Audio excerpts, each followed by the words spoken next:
Assalamualaikum warahmatullahi wabarakatuh. Bagaimana kabar Ananda semuanya? Baik, pada pertemuan kali ini kita akan membahas tema yang berkaitan dengan interaksi sosial dalam masyarakat. Nah, sebelumnya kan kita sudah melakukan interaksi nih di dalam kehidupan sehari-hari, seperti menyapa teman sekelas atau berbicara dengan orang tua. Untuk lebih mengenal atau mengupas tuntas tentang interaksi sosial dalam masyarakat, kita akan mempelajarinya pada pertemuan hari ini. Tapi sebelum itu, kita harus mengetahui apa sih tujuan pembelajaran kita. Ada 3 tujuan pembelajaran. Yang pertama, peserta didik memahami pengertian interaksi sosial. Yang kedua, peserta didik mengenal ciri-ciri dan bentuk interaksi sosial. Yang ketiga, peserta didik dapat menyebutkan atau menjelaskan kembali mengenai interaksi sosial yang terjadi di lingkungan mereka. Nah, Ananda semua, apa sih itu interaksi sosial? Secara umum, pengertian interaksi yaitu hubungan timbal balik berupa aksi saling mempengaruhi antara individu dengan individu, individu dengan kelompok maupun antar kelompok dalam masyarakat. Hubungan ini dapat terjadi secara langsung maupun tidak langsung dan bisa berbentuk kerjasama, persaingan, bahkan konflik, baik secara formal maupun informal. Lalu kita harus mengenal ciri-ciri interaksi. Ada 4 ciri-ciri interaksi. Yang pertama, tentunya terdapat pelaku lebih dari 1 orang. Adanya komunikasi menggunakan simbol, bahasa, atau gestur tertentu. Yang ketiga, memiliki tujuan tertentu. Kita melakukan interaksi tentu memiliki tujuan tertentu. Salah satunya adalah untuk mengetahui informasi atau hanya sekedar saling mengobrol biasa saja. Yang terakhir, adanya aksi dan reaksi antara pihak yang berinteraksi. Nah, Ananda semua, ada juga loh syarat-syarat terjadinya interaksi sosial itu. Di sini ada 2. Yang pertama, kontak sosial, yaitu hubungan awal antara individu atau kelompok, bisa secara fisik tatap muka maupun tidak langsung. Nah, kalau tatap muka kita bertemu dengan orangnya secara langsung, tetapi kalau tidak langsung itu seperti kalian berbicara dengan teman kalian di telepon atau juga melakukan Google Meet saat pembelajaran online.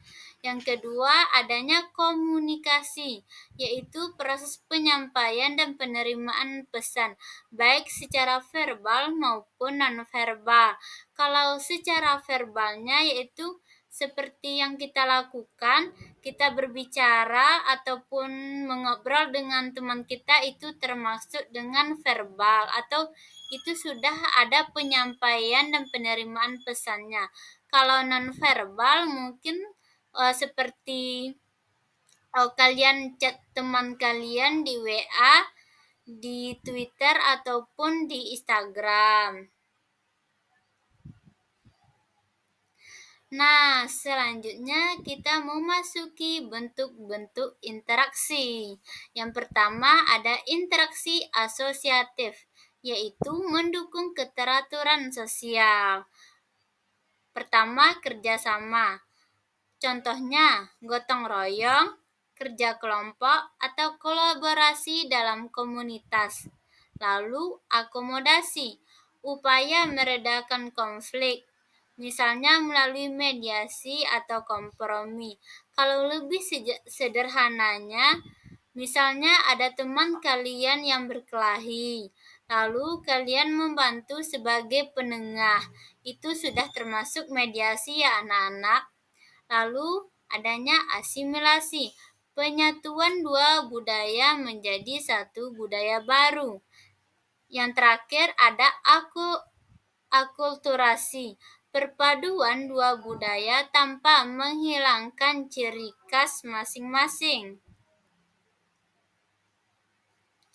Nah, lalu juga ada interaksi disosiatif, mengarah pada perpecahan, persaingan. Contohnya persaingan bisnis atau lomba antar kelompok, konflik, pertentangan kepentingan seperti demonstrasi atau perdebatan tajam.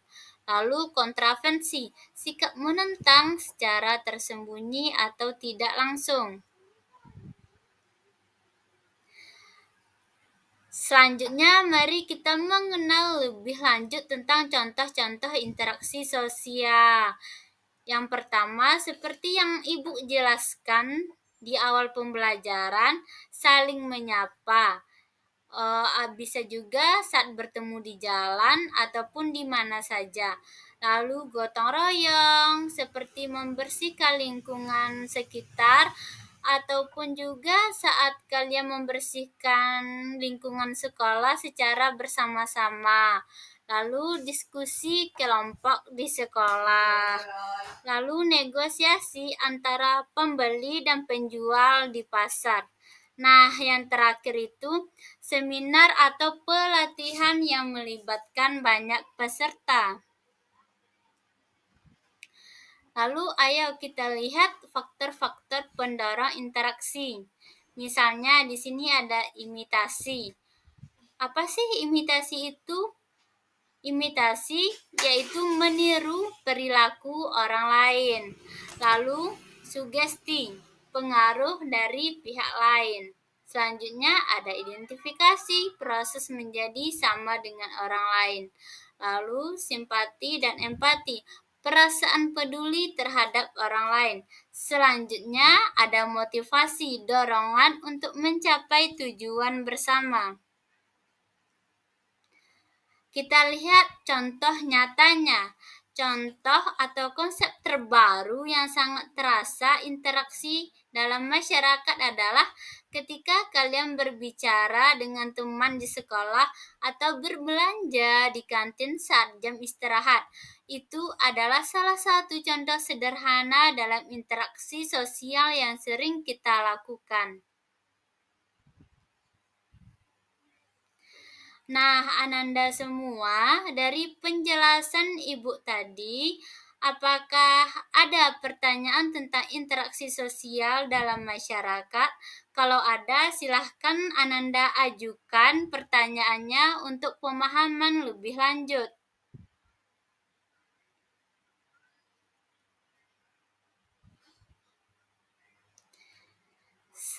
Sekarang kita masuk ke kesimpulan.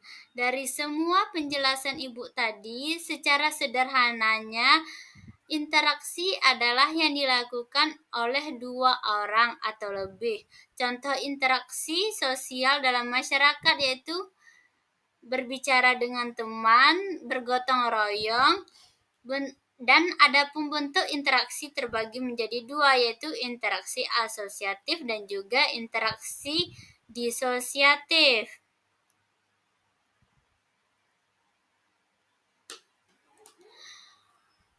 Untuk tugas di rumah ataupun tugas individu, ada dua yang harus Ananda kerjakan dan dikumpulkan untuk pertemuan selanjutnya. Ibu sebutkan dan kalian catat. Yang pertama, apa saja interaksi sosial yang terjadi di lingkungan sekitar yang kalian ketahui? Yang kedua, bagaimana interaksi sesama teman, keluarga, atau lingkungan mempengaruhi sikap kalian? Baik, Ananda semua, cukup sekian dulu pertemuan kita hari ini dan tolong tugasnya itu dikerjakan dengan baik. Sampai jumpa di minggu depan. Ibu akhiri, Assalamualaikum warahmatullahi wabarakatuh.